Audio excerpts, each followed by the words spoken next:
Hello everyone, कैसे आप सब लोग। आशा करते हो सब लोग बहुत ही अच्छे हैं। तो यहाँ पर आज मैं बहुत अच्छी गुड न्यूज़ लेकर आई हूँ। गुड न्यूज़ है, यहाँ पे रिक्रूटमेंट आया है। यूपीएससी सीबीआई लो वैकेंसी की यहाँ पर जो है रिक्रूटमेंट आया है। बहुत अच्छा रिक्रूटमेंट है। यहाँ पर आपको जो फ्रेशर्स है उनको भी मौका मिला है और जिनके पास एक्सपीरियंस है उनको भी मौका मिला है। तो आज जो भी अगर कोई लो स्टूडेंट है जिनके पास के एक्सपीरियंस है उनके लिए भी यह वीडियो है, और जिनके पास एक्सपीरियंस नहीं है, जिनके पास सिर्फ लॉ की डिग्री है, उनके लिए भी ये एक्सपीरियंस जो है वीडियो है। तो आप जो है वीडियो को पूरा देखना ताकि आपको आइडिया लगे कि यह जो वैकेंसी है कौन से डिपार्टमेंट में आई है और कितनी यहाँ पे पोस्ट आई है, कैसे आपको इसको फिल करना है। सारा जो चीजें हैं मैं आपके साथ में यहाँ पे आगे आगे शेयर करने वाली हूँ। तो बात कर लेते हैं। सीबीआई लो वैकेंसी है यहाँ पर, और जिसको की कंडक्टिंग बॉडी यहाँ पर यूपीएससी है। यूपीएससी में जो ये एक्चुअली बहुत सारी वैकेंसीज है जिसको कि नोटिफाई किया है, अनाउंस किया है। अब क्योंकि इस चैनल पे आपको सिर्फ और सिर्फ लो की जो जानकारी रहती है, लो की जो वैकेंसीज होती है उसके बारे में यहाँ पे मैं जो है वीडियोस बनाती हूँ, पब्लिश करती हूँ। तो यहाँ पर जो लो का रहता है, लो का डिपार्टमेंट रहता है, उसके अंतर्गत यहाँ पे एपीपी की जो है जॉब आई है। गवर्नमेंट जॉब है। यूपीएससी जो एक बहुत ही बढ़िया कंडक्टिंग बॉडी है। कैसे आपको जाना है ये सारी चीजें बताऊंगी आपको। यहाँ की ऑफिशियल वेबसाइट पे ये इजीली ये रिक्रूटमेंट मिल जाएगा। ठीक है। अच्छा, यहाँ पे बात करते हैं एपीपी के बारे में। तो यहाँ पे टोटल 19 पोस्ट बताई गई है, जो कि बहुत अच्छी पोस्ट होती है अगर आप एपीपी में जा रहे हैं। यूपीएससी कंडक्टिंग बॉडी है और फ्रेशर के लिए ये है। तो 19 पोस्ट बहुत ही अच्छी है। अभी हाल ही में आपने देखा होगा कि जो डेली एपीओ है, जो डेली एपीपी जहाँ पे एपीपी बोलते हैं वहाँ पे, तो उसका जो नोटिफिकेशन आया था 22 अगस्त को उसका नोटिफिकेशन आया था, जहाँ पर कि बहुत अच्छा था कि भाई एपीपी के इतने 196 पोस्ट आए हैं ऑल दैट। लेकिन बाद में जब एलिजिबिलिटी की बात आती है तो पता चला कि यहाँ पे सिर्फ और सिर्फ जो रिटायर्ड रहते हैं, जो रिटायर्ड ऑलरेडी सर्विस में है, उन्हीं को ही अलाउड किया था। यहाँ पे फ्रेशर्स के या एक्सपीरियंस का कुछ भी नहीं था। जो ऑलरेडी सेवा में है उन्हीं को ही यहाँ पे मौका मिला था। अब यहाँ पर जो है उनको उस जो है भर्ती है उसको अभी रोक दिया गया है। मीन्स कि उस पर स्टे लग गया है। स्टे क्यों लगा है उसके बारे में टोटल मैंने एक कंप्लीट वीडियो बनाया है, वो आप देख सकते हैं। बाकी एक बहुत ही वैलिड रीजन है, वैलिड ग्राउंड्स के साथ यहाँ पे दिल्ली हाईकोर्ट ने उस भर्ती को अभी के लिए रोक दिया है और आगे डायरेक्शन दे दिया कि जब भी इस स्टे के बाद में, जब भी इसमें अमेंडमेंट के बाद ही ये जो है भर्ती रहेगी। अमेंडमेंट्स होगा, 196 पोस्ट है, तो अब यहाँ पे टोटल पोस्ट जो है रिटायर्ड के लिए नहीं रहेगी। यहाँ पे यंग एडवोकेट्स को भी मौका मिलने वाला है। तो खैर यह तो रहती है। दूसरी बात, आते हैं अपने मेन मुद्दे पे, जो है सीबीआई की वैकेंसी। सीबीआई में एपीपी की वैकेंसी है, 19 पोस्ट है इसमें। तो जनरल के लिए कितना रहता है, तो जनरल के लिए यहाँ पे 9 रहता है पोस्ट। ओबीसी के लिए 7 पोस्ट है और एससी के लिए यहाँ पे 2 पोस्ट है। देखिए यहाँ पे सिंपली 3 कैटेगरीज को बता दिया गया है, उसके अलावा रिजर्वेशन कैटेगरी भी है। ठीक है। पे स्केल सबसे इम्पोर्टेंट, मैं यहाँ पे जो बिल्कुल जो जरूरी वाले पॉइंट्स हैं उन्हीं को यहाँ पे कवर करने वाली हूँ, ताकि आपको हर चीज पता चल जाए और वीडियो जो है ज्यादा लंबा ना बने। पे स्केल की बात करते हैं तो 7th ग्रेड का यहाँ पे आपको पे मिलने वाला है, सैलरी आपको मिलने वाली है, विच इज़ बहुत ही बढ़िया होती है। अब बात कर लेते हैं एज की, क्योंकि भाई अगर एग्जाम देना है, हर चीज़ अच्छी है, लेकिन अगर आप जो है इस एज में आ रहे हैं या नहीं आ रहे हैं, कहीं आपने ये जो एज बता रखी है कहीं आप इस एज से ऊपर तो नहीं है, और अगर ऊपर है तो ये आपको कैसे आप इस जॉब के लिए आ सकते हैं। तो यहाँ पर बात करते हैं तो यहाँ पे रिजर्वेशन और अंडर रिजर्व जो रहते हैं ना, उनके लिए अलग अलग एज बताई गई है। तो अगर आप अंडर रिजर्वेशन में आ रहे हो, ईडब्ल्यूएस में आ रहे हो, तो 30 साल यहाँ पे आपका डेट जो है एज होनी चाहिए। ये 30 साल से ऊपर आपको यहाँ पे नहीं होना है अगर आप इस कैटेगरी में आ रहे हो। तो 33 रहती है ओबीसी कैटेगरी के लिए, और एससी कैटेगरी के लिए यहाँ पे 35 साल है। तो इस तरह से 3 अलग अलग एज में 30 साल रहता है और 33 साल रहता है और 35 साल रहता है। इस तरह से यहाँ पे एज को डिफाइन किया गया है। ठीक है।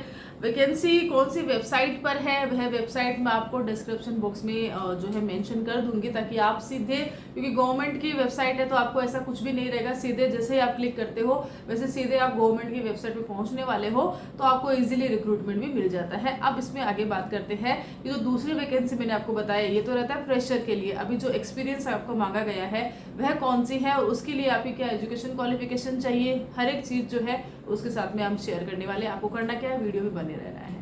ओके, तो वीडियो में आगे बढ़ते हैं, बात कर लेते हैं एजुकेशन क्वालिफिकेशन की। तो जो मैंने 19 पोस्ट बताई थी एपीपी की पोस्ट, वहां पे आपको सिर्फ और सिर्फ लॉ की डिग्री जो रिकॉग्नाइज्ड यूनिवर्सिटी, जो कि मेन उनका जो होता है कि भाई रिकॉग्नाइज्ड यूनिवर्सिटी होनी चाहिए। और ये भी ध्यान रखना चाहिए कि बीसीआई अगर रिकॉग्नाइज नहीं करती है और उस यूनिवर्सिटी से आप आ रहे हैं और यहाँ पे आपने फॉर्म फिल कर दिया है, तो आपको यहाँ पे जो है मौका नहीं मिलेगा। तो ये भी देखना है, ठीक है। तो रिकॉग्नाइज्ड यूनिवर्सिटी होनी चाहिए, बाकी कोई एक्सपीरियंस कुछ भी नहीं मांगा है। आप आराम से यहाँ पे आके अपना ये जो है फॉर्म फिल कर सकते हैं, ठीक है।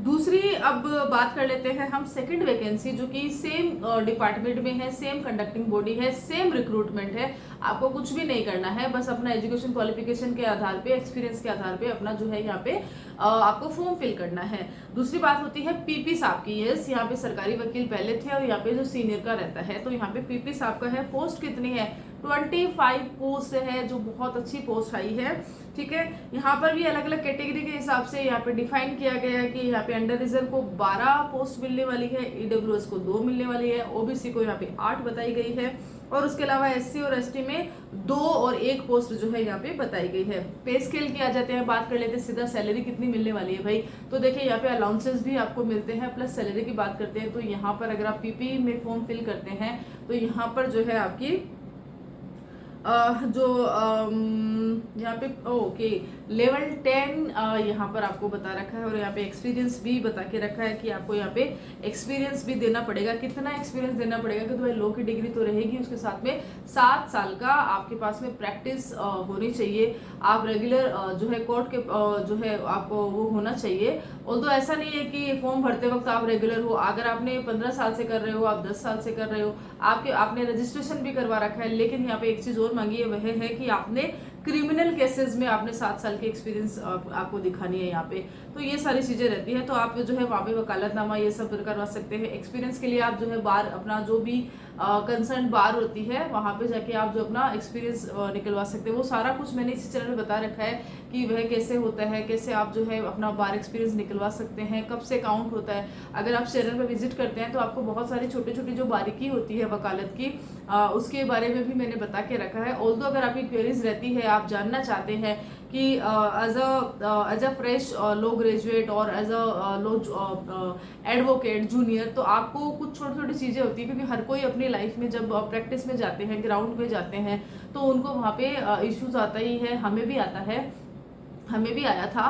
तो जब हमने सीखी थी तो हम वो जो एक्सपीरियंस है आप सभी के साथ में शेयर कर सकते हैं। कब, क्या, क्यों, कैसे, हर एक चीज़ आपको साथ बता सकते हैं। लेकिन अगर आपकी क्वेरी रहती है तो अगर आप पूछते हैं तब बताएंगे ना, ठीक है। बात करते हैं पे स्केल की। तो 10 लेवल 10 का यहाँ पे मिलने वाला है। 7th पे स्केल में रहता है। एज की बात कर लेते हैं। यहाँ पे देखिए पीपी साहब की एज के बारे में पहले एपीपी का देखा था, अब पीपी का होता है 35 से स्टार्ट। यहाँ पे अगर आप अंडर रिजर्व में आ रहे हैं तो आपका 35 साल रहता है। दूसरा, अगर आप ओबीसी में आ रहे हैं तो 38 ईयर बता के रखा है। और अगर आप एससी और एसटी कैटेगरी में है तो यहाँ पे 40 साल तक आप जो इस फॉर्म को फिल कर सकते हैं। बाकी देखिए डिपेंड करता है कि इसका जो फॉर्म है वह कब तक आता है। अभी फॉर्म आया हुआ है, अभी अगर आप इस पूरी इसमें आ रहे हैं तो आप आराम से इस फॉर्म को फिल कर सकते हैं। सबसे अच्छी बात यहाँ पर मैं बताऊंगी फीस क्या है। आप किसी भी फॉर्म को फिल करते हैं, देखिए अभी हाल ही में ऑल इंडिया बार एग्जामिनेशंस के बारे में अगर बात करते हैं तो 3500 रुपये उसकी फीस लेते हैं। और उस फीस ने रिट का रूप ले लिया था, सुप्रीम कोर्ट ऑफ इंडिया तक वह पहुंच गई थी। सुप्रीम कोर्ट ऑफ इंडिया ने बोल दिया कि भाई रिट का जो 3500 रुपये है वो बिल्कुल फाइन है। बिल्कुल बीसीआई ने अपने ग्राउंड्स बता दिए थे और उसको यहाँ पे एग्री कर लिया गया है सुप्रीम कोर्ट ऑफ इंडिया के द्वारा। तो 3500 रुपये की फीस को भी एग्री कर लिया गया है। अब यहाँ पर इस फॉर्म की फिल की बात करते हैं ना कि आपको फॉर्म फिल करना है तो फीस जमा करवानी पड़ेगी। तो कितना रुपया? सिर्फ 25 रुपीज।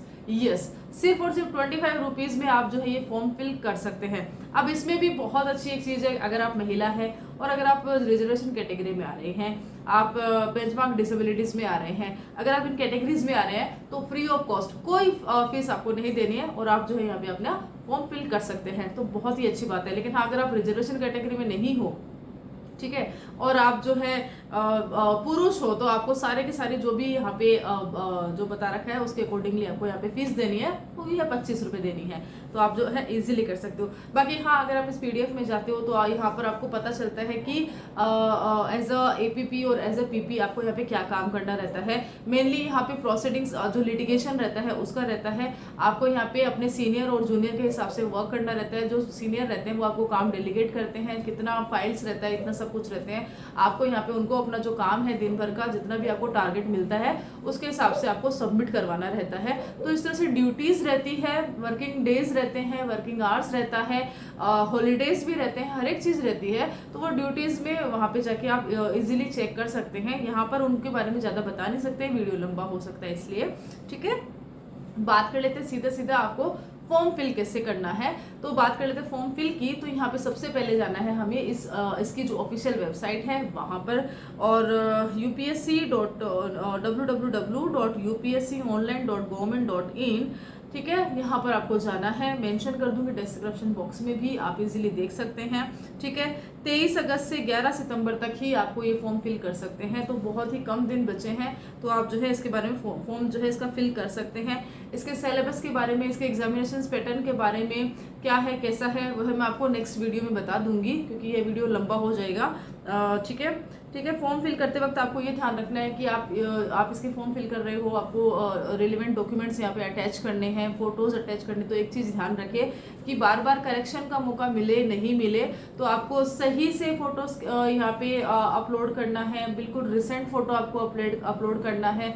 अपने सिग्नेचर्स होते हैं वह सही से पूरा आपको अपलोड करना है, क्योंकि यहीं पे दिक्कत आती है। डॉक्यूमेंट्स होते हैं वह जैसे बताया गया उसके हिसाब से ही आपको यहाँ पे अपलोड करना है, क्योंकि बाद में दिक्कत आती है कि आपने फोटो सही नहीं करी, सिग्नेचर सही नहीं आ रहा, डॉक्यूमेंट सही नहीं हुए, ये सारी चीजें आती है ना। तो आप पहले से ही इन सब चीजों के बारे में अवेयर रहिए। दूसरा ये रहता है कि आपको अगर आप फॉर्म फिल ये कर रहे हैं तो आपको यहाँ पर अपना जो प्रिंट आउट है फॉर्म का वह हैंड टू हैंड आपको ले लेना है और उसको सिक्योरली आप रख दीजिए। कभी भी लाइफ में अगर आपको जरूरत लगती है तो उसकी प्रिंट आउट को आप दिखा सकते हैं कि भाई मेरे पास ये फॉर्म मैंने फिल किया था और ये इसका प्रिंट आउट है। तो ये सिर्फ होता है। तो कई बार बोला जाता है कि भाई आप जो है ये अपने वैलिड जो चीज़ को एज एन प्रूफ आप अपने पास भी रख सकते हो। ठीक है, तो मोटा मोटी जो यूपीएससी एक आपके लिए बहुत ही अच्छा मौका लेकर आई है एपीपी और पीपी में। अभी 11 सितंबर तक आपके पास समय है, अभी आराम से 5-6 दिन आपके पास में है। जब ये वीडियो मैं आप बना रही हूँ उस दिन से, तो आपके पास समय है। आपको सिर्फ और सिर्फ फॉर्म फिल करना है और कुछ नहीं करना है। तो ऑल द वेरी बेस्ट। और इस तरह की काफ़ी सारी वीडियोस है रिक्रूटमेंट के, जजमेंट्स के, वह मैं इस चैनल पे शेयर करती रहती हूँ। तो आप इस चैनल पे आइए, देखिए। अगर आपको अच्छे लगते हैं यहाँ के वीडियोस तो आप इसके जो वीडियोस को लाइक भी कर सकते हैं। चैनल पर वीडियो सही लगते हैं तो चैनल को सब्सक्राइब भी कर सकते हैं। Till then, thank you so much.